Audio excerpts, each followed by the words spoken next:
नमस्कार, स्वागत है आपका। जेके लाइव देख रहे हैं आप। जम्मू कश्मीर हिमाचल से जुड़ी हुई तमाम खबरें लेकर हम हाजिर हैं। सबसे पहले बात अहम खबर, और जिस खबर पर हमारी नजर बनी हुई है, पल पल की अपडेट हम आप तक पहुंचा रहे हैं। जी हां, वो खबर है अमरनाथ यात्रा 2023। 62 दिनों तक जारी रहने वाली वार्षिक श्री अमरनाथ जी यात्रा का आज सुबह बाज़ाब्ता तौर पर आगाज हो गया है। आज सुबह से ही लगातार न्यूज़ 18 जेके आपको तस्वीरें दिखा रहा है। सुबह पहलगाम के नुनवन बेस कैंप और जिला गांधरबल में वाक़ बालतल बेस कैंप से यात्रियों के जत्थों को पवित्र गुफा की ओर रवाना कर दिया गया। सख्त सुरक्षा के बीच यात्रियों को रवाना किया गया है। नुनवन में डीसी सैयद फखरुद्दीन, डीआईजी जनूबी कश्मीर रईस मोहम्मद भट्ट, नोडल अफसर डॉक्टर पीयूष सिंगला और दीगर ने यात्रियों के पहले जत्थे को रवाना किया। डीसी अनंतनाग ने यात्रियों से अपील की है कि वो तमाम गाइडलाइंस पर सख्ती से अमल करें। उधर बालतल बेस कैंप से भी आज सुबह यात्रियों के पहले जत्थे को मुकद्दस गुफा की जानिब रवाना किया गया। डीसी श्यामबीर और दीगर ओहदेदारों ने यात्रियों को रवाना किया। बालतल में भी जिला प्रशासन ने तमाम जरूरी सुविधाएं की हुई थी और यात्रियों में इस हवाले से काफी उत्साह जोशो खरोश देखा जा रहा था। दोनों बेस कैंप्स पर यात्रा रवाना होते वक्त बम बम भोले के नारों से फिजाएं गूंजती हुई दिखाई दी। और अगर सेना की बात करें तो सेना की तरफ से भी प्रेस वार्ता की गई है। हम आपको इसकी भी तफसीलात देंगे।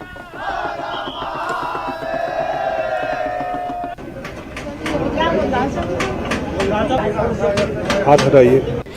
नमस्कार, बहुत स्वागत है आप सभी का न्यूज 18 की इस खास पेशकश में। और 62 दिनों तक चलने वाली बाबा अमरनाथ की ऐतिहासिक यात्रा की महा कवरेज हम आपको लगातार दिखा रहे हैं। चप्पे चप्पे से हम आपके पास हर वो जानकारी पहुंचा रहे हैं जो आपके लिए जानना जरूरी है। इस वक्त मैं मौजूद हूं मशहूर गौरी शंकर मंदिर में, जो नुनवन बेस कैंप से लगभग 1 से 1.5 किलोमीटर की दूरी पर स्थित है। और यहाँ पर भी लंगर का प्रावधान किया गया है। दूर दराज से जो यहाँ पर श्रद्धालु आ रहे हैं, जो सैलानी यहाँ पर आ रहे हैं, उनके लिए लंगर का प्रावधान किया गया है। मैं एक बार अपने वीडियो जर्नलिस्ट से कहूंगी जरा चारों तरफ का एक बार नजारा दिखाने की कोशिश करेंगे। दूर दराज से जो श्रद्धालु यहाँ पर पहुंच रहे हैं, हमको यहाँ के सिपाही से पूरा सहयोग है, हमारी फोर्स से सहयोग है, पूरा है।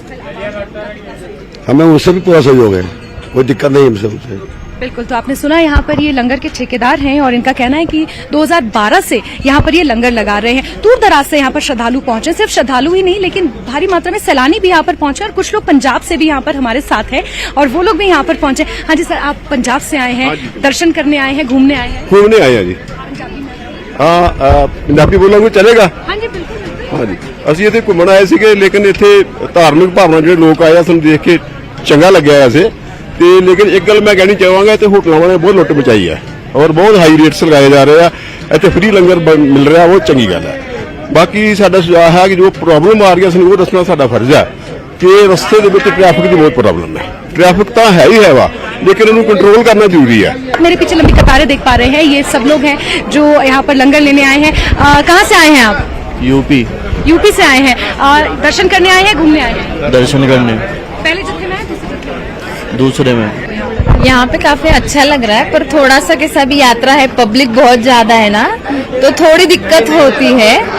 ऐसा है, कहीं रोक दिया जाता है बीच में, तब समझ में नहीं आता क्या करना है और कोई प्रॉपर बताया नहीं कि क्या करना है तुमको। अगर वो हर जगह बता दिया जाए कि ये तुमको यहाँ करना है, आगे तुम्हारी है रहने की व्यवस्था है, तो फिर कोई दिक्कत नहीं है। बाकी सब उनका इंतजाम बढ़िया है। बचपन से हमने सुना था कि कश्मीर स्वर्ग है और यहाँ आकर सचमुच पता चला कि कश्मीर सचमुच स्वर्ग है। यहाँ की व्यवस्थाएं बहुत बढ़िया है। जम्मू से हम आए हैं, आजकल रोड बहुत अच्छे बन गए, 4 लेन बन गए हैं और जगह जगह बहुत बड़े टनल बन गए हैं। यहाँ आने के बाद जम्मू के और कश्मीर के लोगों ने भी हमारा स्वागत किया और ऐसा नहीं लग रहा है कि हम कहीं और राज्य में आए हैं, ऐसा लग रहा है कि हम वहीं हैं हमारे घर पे। और यहाँ लंगर की व्यवस्था बहुत अच्छी है, क्योंकि यहाँ आने के बाद जब आदमी फर्स्ट टाइम आता है तो उसे ज़्यादा कुछ पता नहीं चलता। और यहाँ पे मुफ्त में ये लखनऊ का भंडारा है, बहुत अच्छा हमें लग रहा है। यहाँ की व्यवस्थाएं, यहाँ के अन्न भी बहुत शुद्ध है, घर के जैसा लग रहा है। और सबसे बड़ी बात है कि न्यूज़ 18 कल से मैं देख रहा हूँ कवर कर रहा है, तो हमें बहुत अच्छा लग रहा है। तो यहाँ सिक्योरिटी बहुत ज़बरदस्त है। हम जम्मू से आए, इतना दूर आए ना, जब तक वहाँ देखा वहाँ सिक्योरिटी, उसका कोई प्रॉब्लम नहीं, हमारे उसका कोई फिक्र भी नहीं, कोई डर भी नहीं लगता। का ऐसा लोग बोलते हैं ना डर लगता है, कोई डर नहीं, सेफ है, सब कुछ सेफ है। यहाँ के लोग भी बहुत अच्छे कवर कर रहे हैं, यात्रा को सपोर्ट कर रहे हैं। लंगर का खाना पीना भी बहुत अच्छे, वो खा के सब मजा ले रहे हैं। ये बाबा बर्फानी की कृपा है, ये सब अच्छा हो रहा है, कोई प्रॉब्लम नहीं। साइन बोर्ड से यही प्रार्थना है कि तत्काल रजिस्ट्रेशन की व्यवस्था में सुधार करें, बस यही विनती है। और बाकी ऑल इज वेल। यात्रा, ऐतिहासिक यात्रा आज से शुरू हो चुकी है और आगे 62 दिनों तक इसी तरीके से ये यात्रा चलती रहेगी और इन 62 दिनों में यात्रा की हर छोटी बड़ी खबर आप तक हम पहुंचाते रहेंगे। वीडियो जर्नलिस्ट अयूब खान के साथ मैं जासमिन शर्मा, न्यूज़ 18। तो वहीं सेना के commander 1 sector RR brigadier Amandeep Mahli VSM ने अमरनाथ यात्रा पर प्रेस कॉन्फ्रेंस आयोजित की। उन्होंने कहा कि सेना की जानिब से यात्रा को शांतिपूर्ण बनाने के लिए सिविल प्रशासन, जिला इंतजामिया और SSB के इश्तराक से सेना ने कई कार्य किए हैं, कई इंतजाम किए हैं। यात्रा पर 24 घंटे नजर रखने का भी मंसूबा है। नाइट विजन डिवाइसेज और फजाई निगरानी भी रखी गई है। यात्रा के दौरान स्थानीय लोगों को कोई तकलीफ नहीं देंगे। उन्होंने सेना की जानिब से कश्मीरी भाइयों का शुक्रिया भी अदा किया। सबसे पहले भारतीय सेना की ओर से मैं सभी तीर्थयात्रियों का इस साल की 62 दिवसीय श्री अमरनाथ जी की यात्रा में हार्दिक स्वागत करता हूं। जैसे कि आप जानते हैं, यह इस तीर्थ यात्रा का पारंपरिक मार्ग है जो कि चंदनवाड़ी से लेकर होली केव तक 32 किलोमीटर का मार्ग है। इस साल बॉर्डर रोड्स ऑर्गेनाइजेशन ने भी इस दुर्गम रास्ते को, जहां की भारी बर्फबारी हुई है, अपने प्लांट इक्विपमेंट और मैनुअल लेबर से दिन रात मेहनत करके इस रास्ते को रिकॉर्ड टाइम में खोला है। इसके अलावा भारतीय सेना, Jammu and Kashmir police, central armed police forces, इन सब की टुकड़ियां पूरे रूट पर और अंदरूनी इलाकों में भी डिप्लॉयड हैं और यात्रा के लिए पूरी तरह सक्षम और तैयार हैं। रिलीफ और रेस्क्यू ऑपरेशन की बात है, पिछले साल की क्लाउड बस की इंसिडेंट जो हुआ था, उसमें से जो भी फीडबैक मिले हैं, जो भी एजेंसीज ने सुझाव दिए हैं, उन सब को इस साल इनकॉर्पोरेट किया गया है। हमारी माउंटेन और avalanche rescue teams slide prone areas में डिप्लॉयड हैं। उन एरियाज को निगरानी में भी रखा गया है ताकि एडवांस वार्निंग और नोटिस मिल सके। इसके अलावा बहुत सारे कैजुअल्टी इवैक्यूएशन हेलीपैड्स और मेडिकल डिटैचमेंट्स अपग्रेडेड फैसिलिटी के साथ में पूरे 32 किलोमीटर के पैदल रूट पर तैनात हैं। बाकी सिक्योरिटी फोर्सेस के अलावा national disaster management authority, NDRF और SDRF की टीम्स के साथ भी काफ़ी सारी रिहर्सल्स करने का मौका मिला है और हमने काफ़ी कंटिजेंसीज के लिए रिहर्सल और सदैव तैयार रहने के लिए पूरी कोशिश करी है। और मुझे पूरा यकीन है कि कोई भी आकस्मिक स्थिति अगर उत्पन्न होती है तो उसके लिए हमारा रिस्पांस इमीडिएट और इफेक्टिव रहेगा। उधर ब्रिगेडियर अतुल राजपूत ने अमरनाथ यात्रा पर कहा कि भारतीय सेना रिवायती तौर पर यात्रियों के लिए सुरक्षित यात्रा को यकीनी बनाने की कोशिश कर रही है। ये प्रेस कॉन्फ्रेंस बालदल से आयोजित की गई। इस साल भी उन्होंने कहा कि सेना ने दूसरे स्टेक होल्डर्स के साथ मिलकर अमरनाथ जी यात्रा के लिए एक मजबूत और प्रगतिशील सुरक्षा ग्रिड फराहम किया है। साथ ही फौज ने कहा कि अपने जदीद तरीन नाइट विजन डिवाइसेस के साथ पहाड़ों पर तैनाती उनकी की गई है। यात्रा के रास्तों की सफाई और इलाके पर 24 घंटे नजर रखी गई है। सेना की तरफ से BRO बॉर्डर रोड ऑर्गेनाइजेशन के हवाले से भी कहा गया कि जो कठिन रास्ते थे उसे सरल बनाया गया है और साथ ही साथ बहुस्तरीय सुरक्षा व्यवस्था सुनिश्चित की गई है। सेना की स्पेशल दस्ते यात्रा के रास्ते पर जगह जगह नजर रखे हुए हैं और साथ ही साथ snipers, anti drone system, bomb disposal और डॉग स्क्वाड्स को भी तैनात किया गया है। उन्होंने कहा और साथ ही उन्होंने कहा कि सेना ने मेडिकल से जुड़े हंगामी हालात और यात्रा के लिए एयरलिफ्ट की दीगर जरूरियात को पूरा करने के लिए भी विभिन्न स्थानों पर हेलीपैड भी दस्तयाब रखे गए हैं। उन्होंने कहा कि माउंटेन रेस्क्यू में अपनी महारत सिविल एजेंसियों को पेश की है और मुख्तलिफ एजेंसियों की माउंटेन रेस्क्यू और एवलांच रेस्क्यू टीमों को तरबियत दी है। तैयार है ये सब ताकि बगैर किसी रुकावट कामयाब रेस्क्यू ऑपरेशन को यकीनी बनाया जा सके। नाजरीन, अमरनाथ यात्रा का पहला जत्था आज दर्शन के लिए निकला है। आपको बताएं, कड़े इंतजाम है यहाँ पे सुरक्षा के। अगर आपको बताएं तो जितने भी यात्री इस वक्त आ रहे हैं यहाँ पर और अगर उन्हें किसी भी तरीके की कंफर्ट मिल रही है तो वो कलेक्टिव एफर्ट से यहाँ के एडमिनिस्ट्रेशन के और जी हाँ इंडियन आर्मी के। हमारे साथ इस वक्त जुड़े हैं ब्रिगेडियर अतुल राजपूत, उनसे बात करते हैं। Sir, thank you so much. आप सर ये बताएं कि किस तरीके के इंतजाम है इस बार? सरोज भाई, जय हिंद। सबसे पहले इस बार बताता हूं कि इस बार जो सिक्योरिटी अरेंजमेंट और जो एडमिनिस्ट्रेटिव अरेंजमेंट्स हैं वो अनप्रेसिडेंटेड है। District administration, police, CAPF, BSF, CRPF, ITBP, SSB और इंडियन आर्मी एकदम इंटीग्रेटेड मैनर में इस पूरी यात्रा को सक्सेस बनाने की कोशिश कर रहे हैं। ये एक सिंगल ऑर्गन या सिंगल एलिमेंट का एफर्ट नहीं है, ये होल नेशन अप्रोच है, बिकॉज अमरनाथ जी यात्रा is not a small event, it's a national event. अच्छा सर, ये बताएं कि लास्ट ईयर आपने देखा क्लाउड बर्स्ट हुआ था तो काफी सारे यात्री जो है उनको अपनी जान गंवानी पड़ी। आपने अभी आज प्रेस कॉन्फ्रेंस में ये भी कहा कि इस बार आपने हेवी ड्यूटी मशीन्स रखी in case of any untoward incident, you guys are ready. It was unfortunate that last year, despite our best efforts, we still lost lives. This time, we have already moved the earth-moving equipment, the heavy equipment, and staged it forward with the help of helicopters, heavy-duty helicopters. We have staged it forward. The SSLs, the Bobcats, the dozers, etc.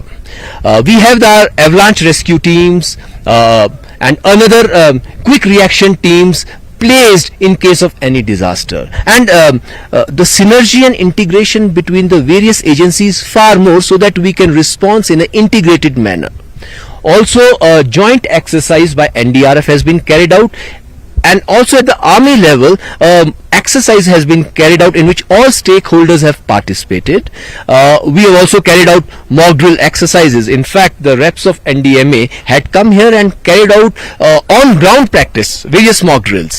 So one last question, when we talk about the security, you just mentioned in your press conference that there is a team of snipers, there are dog squads, there are bomb squads. So how do you see it, sir? Sarojji, security is a very, very complex and integrated approach of all the agencies. We all have deployed ourselves in tiers. There is a security architecture consists of the point security, the mid-reach security, and the higher reaches or security, so that where the yatris are going, depth is provided to that their movement at all the times. So we have our surveillance jets, the snipers, the anti-drone equipment placed all along the route, the northern route, so that any effort by any inimical element can be mitigated. It's a challenge, and we are there to face this challenge. Thank you so much for talking. Thank you, Saroj bhai. Thank you. फिलहाल जीत के साथ रुकेंगे छोटे से break के लिए, कुछ और खबरों के साथ जल्द लौटेंगे।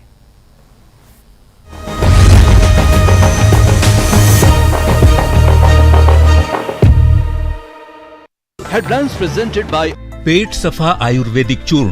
पेट सफा तो हर रोग दफा।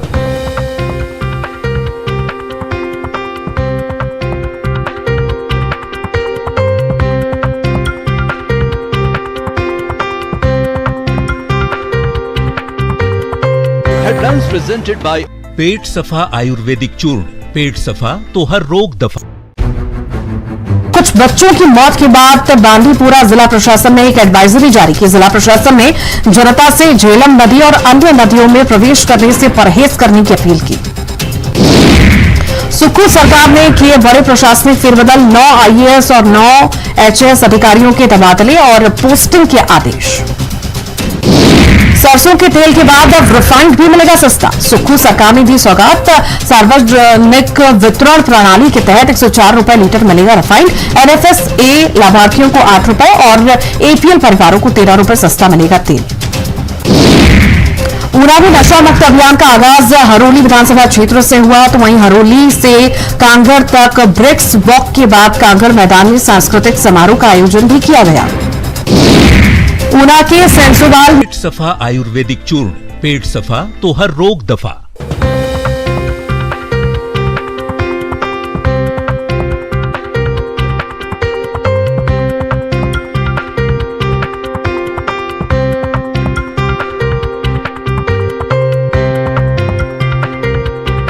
हेडलाइंस प्रेजेंटेड बाय पेट सफा आयुर्वेदिक चूर्ण।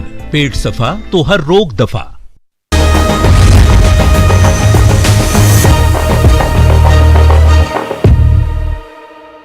ब्रेक के बाद एक बार फिर से आपका स्वागत करते हैं। कुछ और खबरों का रुख कर लेते हैं। पीडीपी अध्यक्ष महबूबा मुफ्ती ने सीजेआई के श्रीनगर दौरे के दौरान ट्वीट किया और ट्वीट कर दफा 370 की मनसूखी की जानिब तवज्जो मबजूल कराने की कोशिश की। महबूबा मुफ्ती ने CJI का खैर मकदम करते हुए लिखा कि धारा 370 को गैर कानूनी तौर पर मनसूख कर दिया गया था। मनसूखी के खिलाफ अदालत के साबिक़ा फैसलों के बावजूद ऐसा किया गया। महबूबा मुफ्ती ने लिखा कि 4 साल हो गए हैं और मामला मुअज़्ज़िज़ अदालत में ज़ेर-ए-इल्तवा है। हज़ारों नौजवान बगैर किसी ट्रायल के सलाखों के पीछे हैं। उन्होंने लिखा कि ये अमल अपने आप में ही एक सज़ा है। जम्मू कश्मीर का हिंदुस्तान के साथ इल्हाक मजबूरी नहीं। महबूबा मुफ्ती ने कहा कि मर्जी थी, फिर आइन की जानिब से दी गई जमानत से जम्मू कश्मीर को क्यों महरूम रखा जा रहा है। उधर जम्मू कश्मीर कांग्रेस ने महबूबा के बयान पर प्रतिक्रिया जाहिर करते हुए सुप्रीम कोर्ट में 370 मामले की जल्द सुनवाई की बात कही है। वहीं जम्मू कश्मीर बीजेपी का कहना है कि ये सुप्रीम कोर्ट तक है, वो कब इस पर सुनवाई करे। और बीजेपी लीडर कविंद्र गुप्ता का कहना है कि 370 से जम्मू कश्मीर में भेदभाव होता था और उसने अलहदगी पसंदी को जन्म दिया था, अलगाववाद को जन्म दिया था। उन्होंने कहा कि सिर्फ मुल्क मुखालिफ सरगर्मियों में मुलविस नौजवान ही जेलों में बंद हैं। 370 आर्टिकल जो हमारे मुल्क के लोगों ने जम्मू कश्मीर के लोगों के साथ एक वादा किया था, एक कमिटमेंट की थी, ताकि जो जम्मू कश्मीर की एक खुसूसी शिनाख्त है उसको कायम रखा जाए। और एक समझ लीजिए एक उन्होंने वादा किया हुआ था पूरे हिंदुस्तान के लोगों ने, जिस वक्त जम्मू कश्मीर ने बिना किसी दबाव जोर जबरदस्ती इस मुल्क के साथ हाथ मिलाया, हालांकि एक मुस्लिम मेजॉरिटी स्टेट होने के बावजूद। और आज 2019 में बीजेपी ने इसको अनकॉन्स्टिट्यूशनली गैर आईनी तरीके से, गैर कानूनी तरीके से इसको हटा दिया, जबकि सुप्रीम कोर्ट की कई रूलिंग्स है इसमें, चाहे संपत प्रकाश हो, चाहे विजय लक्ष्मी झा हो, चाहे प्रेमनाथ कौल हो, उनके उसमें सुप्रीम कोर्ट की क्लियर रूलिंग्स है कि इसके साथ छेड़छाड़ नहीं हो सकती जब तक कि जम्मू कश्मीर की कॉन्स्टिट्यूएंट असेंबली खुद रिकमेंड न करे प्रेसिडेंट को। उसके बारे में हम चीफ जस्टिस साहब का ध्यान दिलाना चाहते हैं कि पिछले 4 साल से 370 का केस सुप्रीम कोर्ट में पड़ा हुआ है, उसकी कोई हेयरिंग नहीं हो रही। इसके अलावा हजारों की तादाद में हमारे लोग, खासकर हमारे जवान जो हैं, न सिर्फ जम्मू कश्मीर बल्कि मुल्क के मुख्तलिफ जेलों में इस वक्त बंद पड़े हुए हैं। उनकी कोई कानूनी कार्रवाई नहीं हो रही है, उनको खामखा किसी गुनाह के बगैर उनको सजा मिल रही है। तो हम चाहते हैं कि वो अपना ध्यान इस तरफ करें ताकि जो नौजवान हमारे जेलों में हैं उनको छोड़ दिया जाए, उनकी कोई कार्रवाई हो। कोई कार्रवाई, कोई सुनाई नहीं हो रही है। तो 370 की सुनवाई भी जल्द से जल्द करवाइए और हमारे जो बच्चे जो मुख्तलिफ जेलों में गरीब लोगों के बच्चे हैं, बंद हैं, उनको जल्द से जल्द उनका तो कोई कसूर ही नहीं है। तो सरकार खुद कहती है कि पथराव नहीं होता है। अगर पथराव नहीं होता है, कोई इस किस्म की एक्टिविटी नहीं होती, तो हमारे बेगुनाह बच्चे जेलों में बंद क्यों हैं?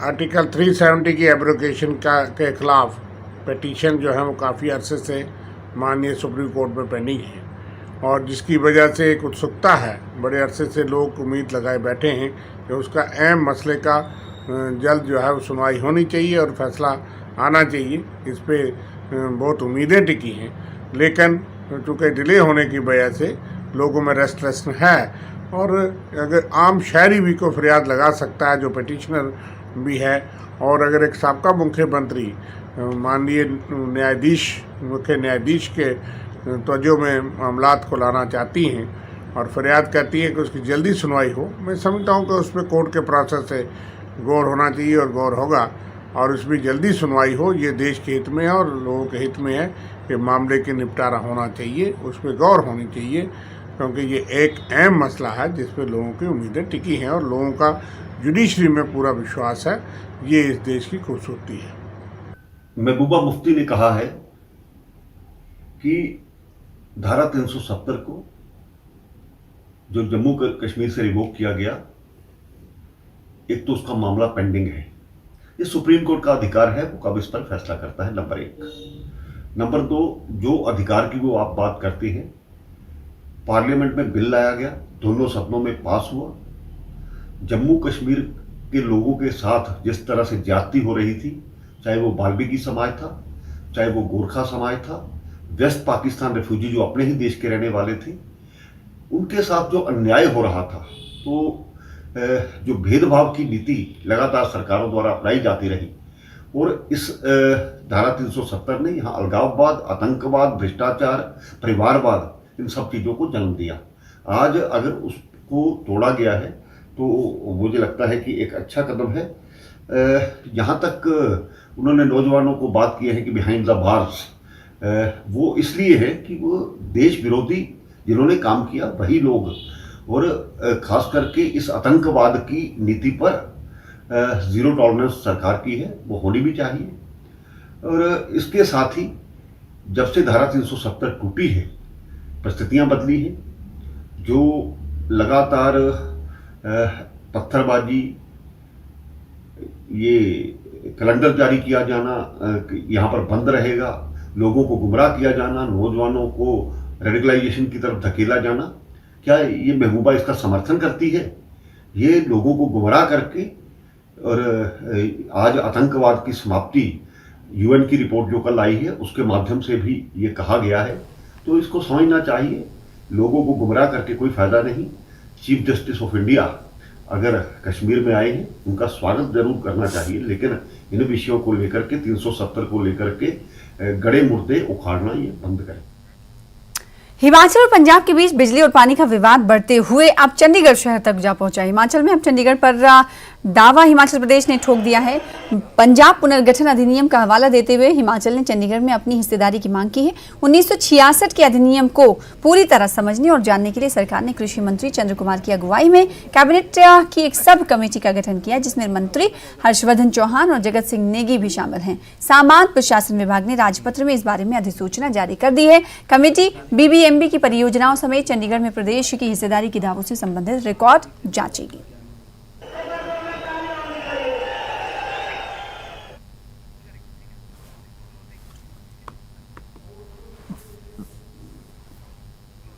फिलहाल जेकेएलएच लाइव में इतना ही। मुझे दीजिए इजाजत। लगातार देखते रहिए न्यूज़ 18 जेकेएलएच। नमस्कार।